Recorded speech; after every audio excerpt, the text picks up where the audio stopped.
In today's complex business environment, organizations face a myriad of internal and external risks that can impact their financial reporting and overall success. To mitigate these risks and ensure the reliability of financial information, a robust system of internal control is paramount. Internal control, when effectively designed and implemented, provides reasonable assurance regarding the achievement of an organization's objectives related to operations, reporting, and compliance.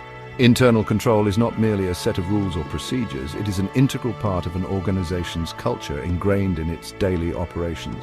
It involves all levels of management and staff, from the board of directors to frontline employees. A strong internal control system helps organizations safeguard assets, prevent and detect fraud, ensure compliance with laws and regulations, and promote operational efficiency. For external auditors, internal control is a crucial aspect of their audit procedures. Auditors rely on an organization's internal control system to assess the risk of material misstatement in the financial statements.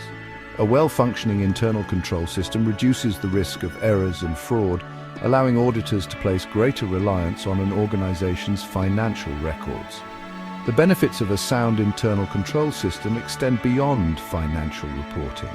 It fosters a culture of accountability and transparency, enhances stakeholder confidence, and contributes to the long-term sustainability of the organization. The Committee of Sponsoring Organizations of the Treadway Commission, or KIOSO, provides a widely accepted framework for internal control.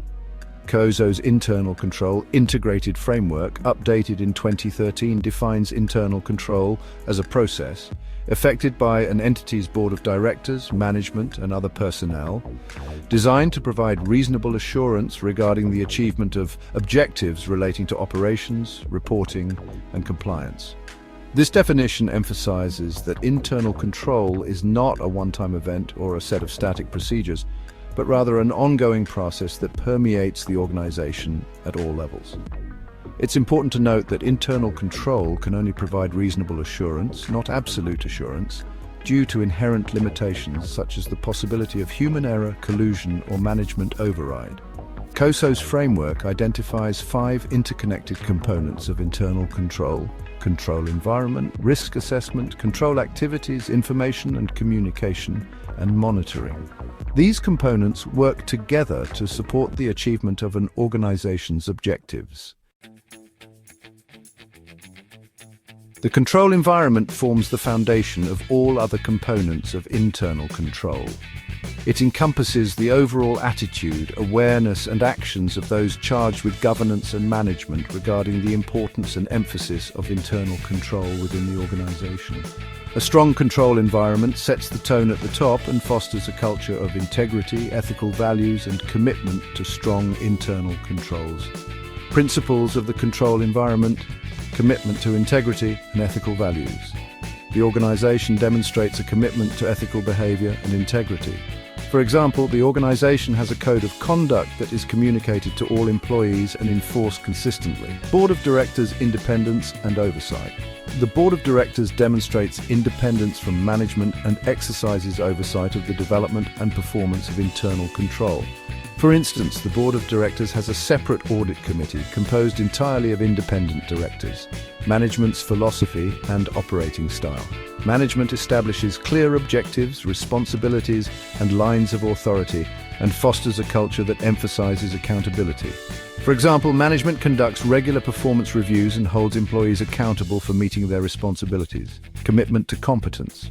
The organization attracts, develops, and retains competent individuals in alignment with its objectives. For instance, the organization provides training programs to enhance employees' skills and knowledge in their respective areas. Accountability. The organization holds individuals accountable for their internal control responsibilities in pursuit of objectives. For example, performance evaluations include an assessment of an individual's adherence to internal control policies and procedures. Risk assessment involves identifying, analyzing, and managing the risks that threaten the achievement of an organization's objectives. This component requires organizations to proactively identify potential events that could impact their operations or financial reporting Assess the likelihood and magnitude of these risks and develop appropriate responses. Principles of risk assessment specify objectives. The organization specifies objectives with sufficient clarity to enable the identification and assessment of risks relating to objectives. For instance, the organization defines specific objectives for financial reporting, such as the timely and accurate preparation of financial statements. Identify risks. The organization identifies risks to the achievement of its objectives across the entity and analyzes risks as a basis for determining how the risks should be managed. For example, the organization conducts a risk assessment workshop to identify potential risks to its operations, such as natural disasters, cybersecurity threats, or changes in market conditions. Consider potential for fraud. The organization considers the potential for fraud in assessing risks to the achievement of objectives. For instance, the organization implements anti-fraud controls, such as segregation of duties and background checks for employees handling sensitive financial information. Assess changes. The organization identifies and assesses changes that could significantly impact the system of internal control. For example, the organization regularly reviews its risk assessment process to consider changes in the business environment, such as new regulations or technological advancements. Section 5. Actionable safeguards. Control activities. Control activities are the policies and procedures that management establishes to ensure that its directives are carried out and that necessary actions are taken to address risks to the achievement of the organization's objectives. Control activities can be preventive, detective, or corrective in nature, and they can be manual or automated. Principles of control activities. First, select and develop control activities. The organization selects and develops control activities that contribute to the mitigation of risks to the achievement of objectives to acceptable levels. For example, the organization implements a system of authorization and approval for all transactions above a certain amount. Next, select and develop general control activities over technology. The organization selects and develops general control activities over technology to support the achievement of objectives. For instance, the organization implements access controls to restrict unauthorized access to its information systems. Finally, deploy through policies and procedures.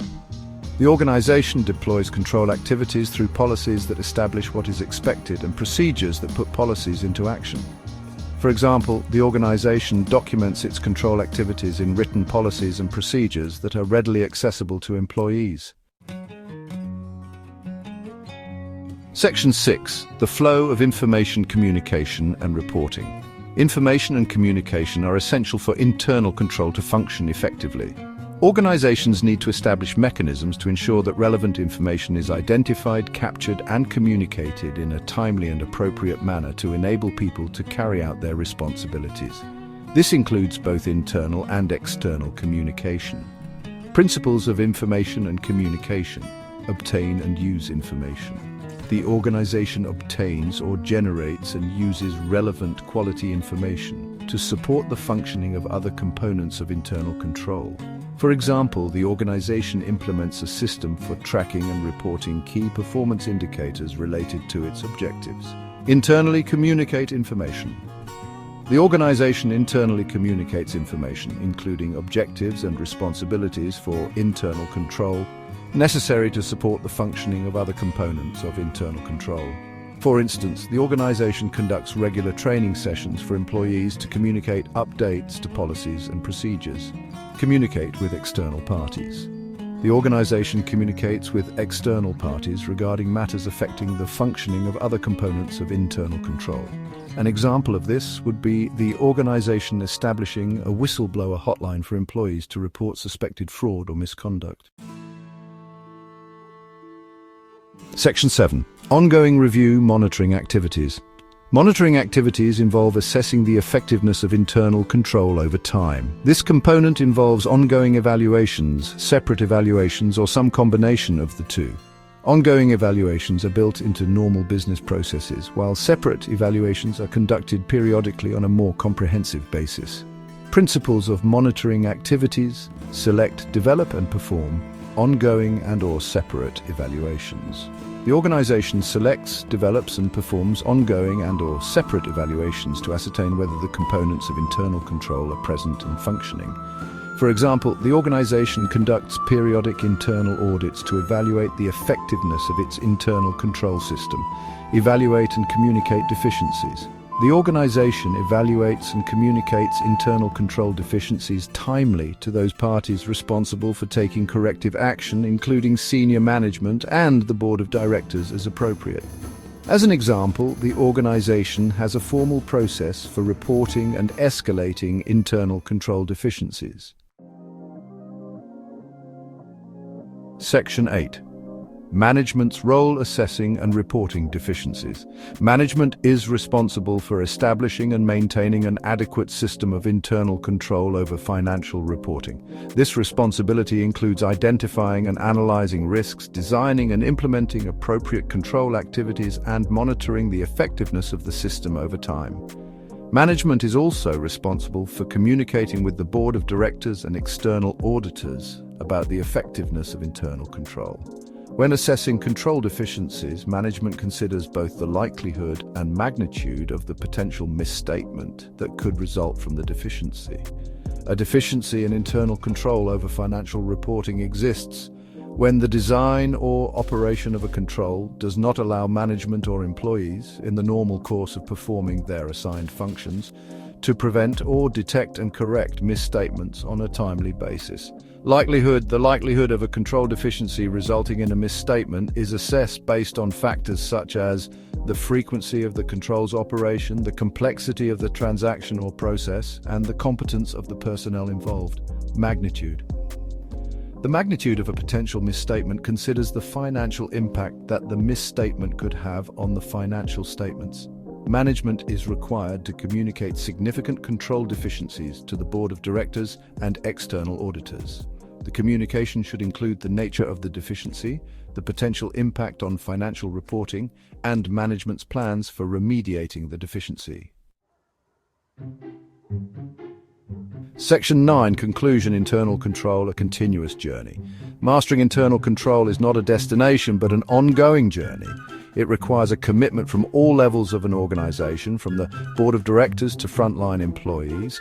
By embracing the principles of COSO's internal control integrated framework, organizations can establish a robust internal control system that helps safeguard assets, ensure the accuracy and reliability of financial reporting, and achieve their overall objectives. Remember, internal control is an investment, not an expense, and its benefits far outweigh the costs.